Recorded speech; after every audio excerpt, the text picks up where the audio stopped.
es béni, Père.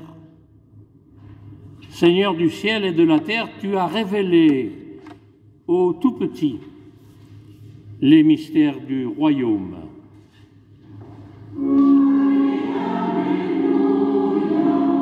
Allez, alléluia, allez, alléluia, allez, alléluia. Comme le Seigneur est bon, ceux qui veulent s'asseoir pendant l'évangile, qui a l'air un peu long, on entend si bien assis que debout. Alors, à vous de voir. Donc, de l'évangile de Matthieu. En ce temps-là, Jésus disait à ses disciples, « Ne pensez pas que je sois venu abolir la loi des prophètes. Je ne suis pas venu abolir,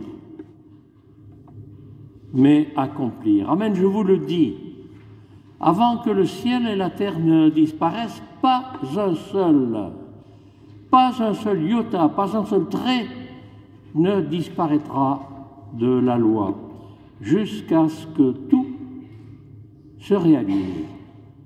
Donc, celui qui rejettera un seul de ces plus petits commandements et qui enseignera aux hommes à faire ainsi, sera déclaré le plus petit dans le royaume des cieux. Mais celui qui les observera, les enseignera, celui-là sera déclaré grand dans le royaume des cieux. Je vous le dis en effet, si votre justice ne surpasse pas celle des scribes et des pharisiens, vous n'entrerez pas dans le royaume des cieux. Vous avez appris qu'il a été dit aux anciens, « Tu ne commettras pas de meurtre. » Et si quelqu'un commet un meurtre, il devra passer en jugement. Eh bien moi, je vous le dis, tout homme qui se met en colère contre son frère devra passer en jugement. Si quelqu'un insulte son frère, il devra passer devant le tribunal. Si quelqu'un le traite de fou, il sera passible de la géhenne de feu. Donc, lorsque tu vas présenter ton offrande à l'autel, et si là tu te souviens que ton frère a quelque chose contre toi,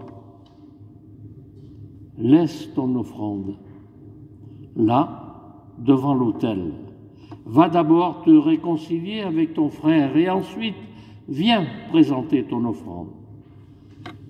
Mets-toi vite d'accord avec ton adversaire pendant que tu es en chemin avec lui, pour éviter que ton adversaire ne te livre au juge, le juge aux gardes, et qu'on ne te jette en prison.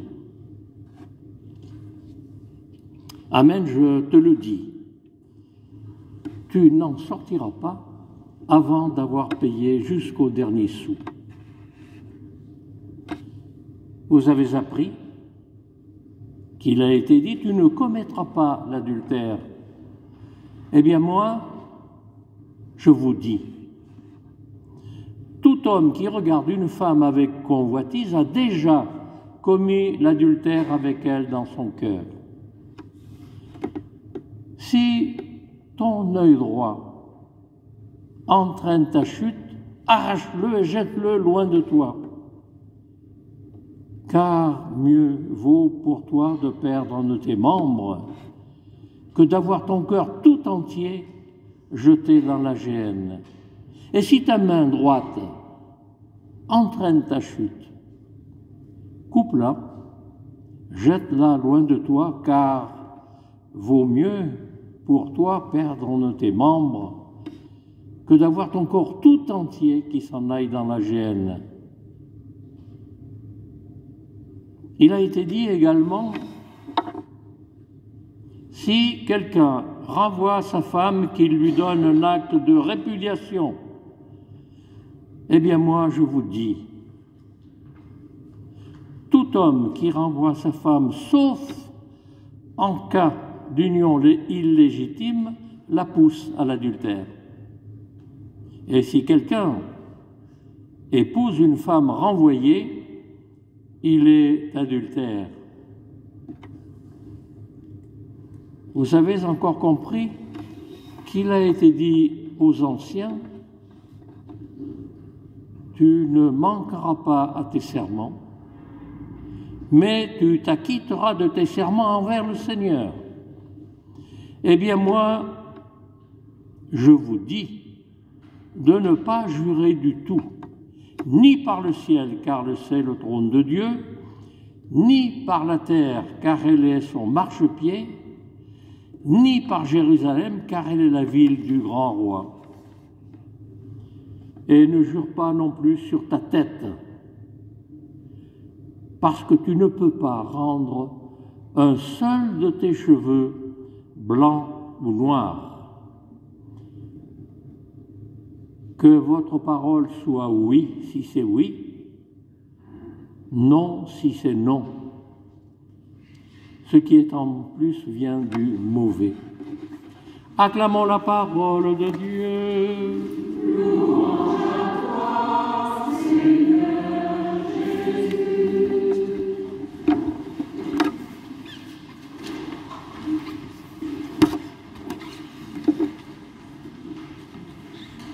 Eh bien, pour parler du sacrement des malades à partir de cet évangile, vous pouvez me souhaiter bon courage.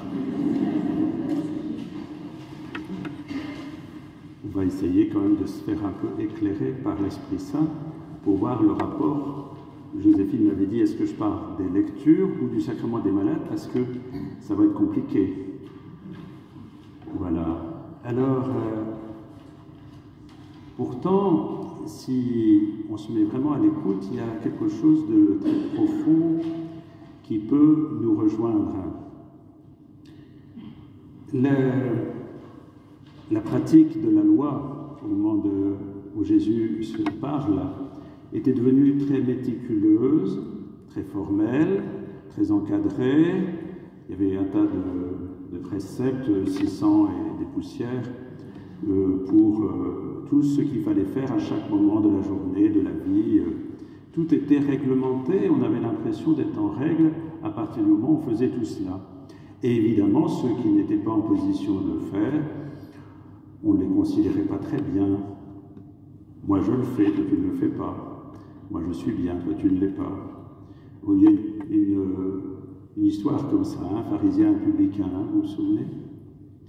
Alors, évidemment, on avait complètement figé les choses et leur vidé de leur sens. Et le Christ arrive et dit « Eh bien moi je vous dis », c'est un peu fort, en disant « Eh bien moi je vous dis », c'est-à-dire qu'il va s'opposer à toute cette tradition accumulée qui avait complètement dévitalisé le message du Seigneur à travers tout l'Ancien Testament.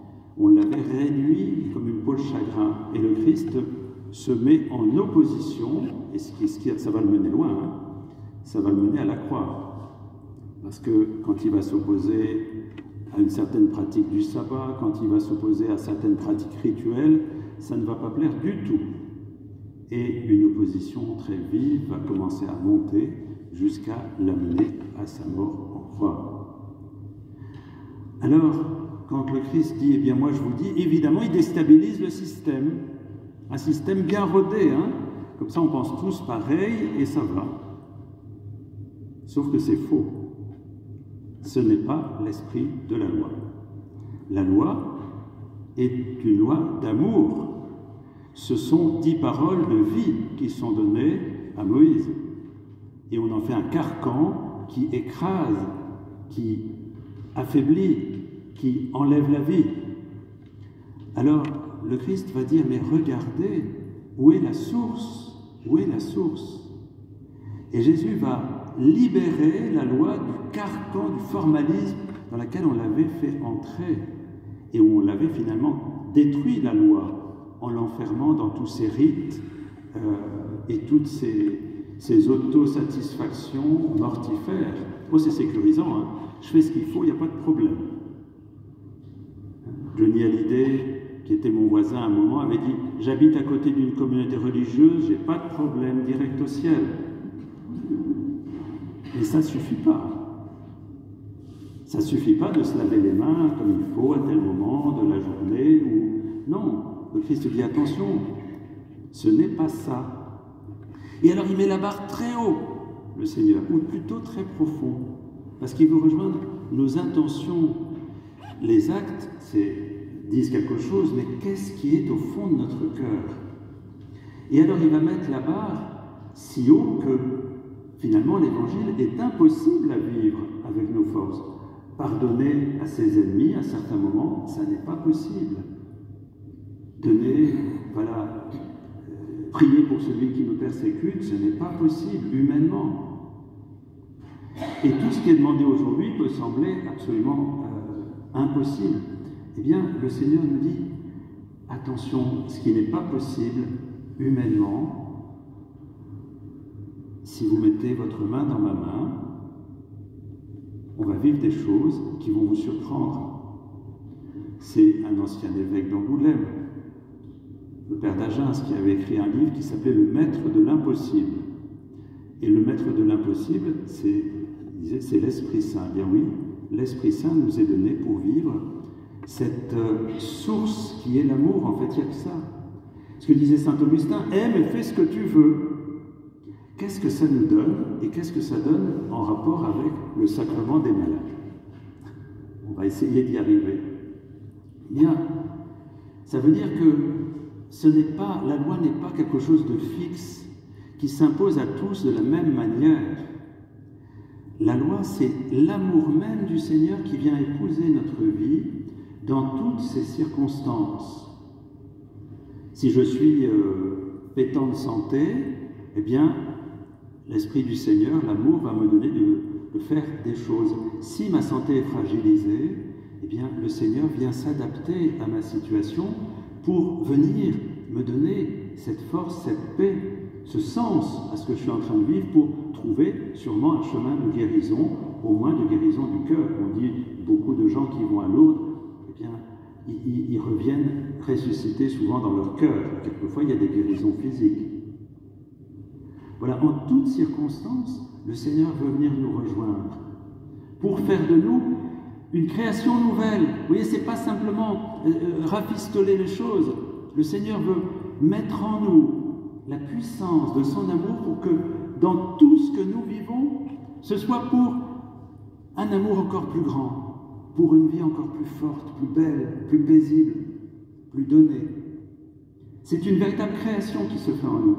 Le Seigneur vient nous toucher le cœur. Vous vous souvenez, quand il y a 4 hommes qui arrivent avec un paralytique, vous vous souvenez, ils passent par le toit, et qu'est-ce que le Christ va dire en premier? Personne ne s'en souvient? Qu'est-ce qu'il dit en premier au paralytique qui est devant lui? Tes péchés sont pardonnés. Et ta foi t'a sauvé. Enfin, c'est plutôt la foi de ceux qui l'ont porté. Hein. Mais qu'est-ce que ça veut dire? Ça veut dire que le Seigneur, d'abord, il vient toucher le fond de notre cœur, c'est-à-dire la trame de notre vie. Et ce qui intéresse le Seigneur, ce n'est pas nos belles idées, c'est ce que nous vivons dans le réel de notre vie. Il ne nous demande pas d'être des perfections, des gens sans défaut, sans péché même. Il sait de quel bois on est fait. Mais il vient dans cette trame pour la transformer en vie. Même le péché, quand il est remis, devient vie. Il ne faut pas avoir peur d'être ce que l'on est, avec nos fragilités, avec notre santé défaillante, avec les moments où on est aussi, où tout va bien. Parce que le Seigneur, tout ce qu'il nous demande, ce n'est pas des choses qui sont déjà écrites dans un bouquin, dans une loi.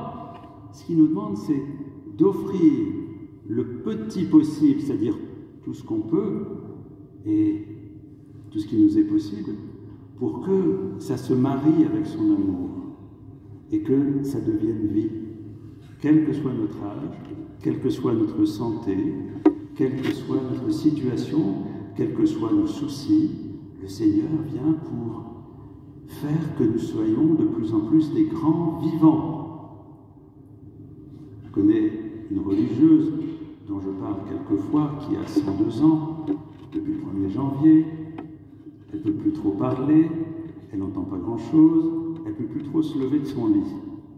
Elle est couchée, et quand quelqu'un rentre dans sa chambre, vient pour la soigner, elle passe son temps à embrasser les mains de la personne qui vient. J'en ai fait l'expérience, même s'il ne vient pas pour la soigner. Qu'est-ce que ça veut dire?